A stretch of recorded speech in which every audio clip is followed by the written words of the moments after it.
Muhabbat o'zi nima? Bizning tushunchamiz muhabbat o'sha muzakkar jinsidagi insonni muannas jinsidagi insonga bo'lgan tuyg'ulari. Odamga bo'lgan his-tuyg'ularini muhabbat deydi. Muhabbat nima? Muhabbat siz bilan bizga kinoda ko'rsatayotgan narsa emas. Shoirlarning she'rini mavzusi yo'q, hofizlarning so'zlarini ma'nosi yo'q. Muhabbat bor, birodarlar. Muhabbat, birodarlar. Al-hub deyiladi arab tilida. Al-hub kalimasi qomusda habbaba deb keladi, ya'ni qalbning moyilligi.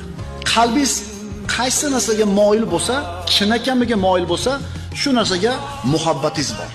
Mana endi o'zingizdan so'rang. Qalbingiz chinakamiga nimalarga moyil? Sanaymiz. Pul, to'g'ri. Mansab, to'g'ri. Dunyo matohi, to'ppa-to'g'ri. Endi vallazina amanu ashaddu hubban lillah. Iymon keltirganlar Allohga muhabbati qattiq bo'ladi. Qalbi Allohga moyil bo'ladi. Tushunarlimi? Muhabbat bor. Haqiqiy muhabbat bu Alloh taologa nisbatan bo'lgan muhabbat. Qalb Allohga moyil bo'lishligi. Bundan boshqacha bo'lishi mumkin emas. Mo'minmi? Allohni yaxshi ko'rishligi kerak.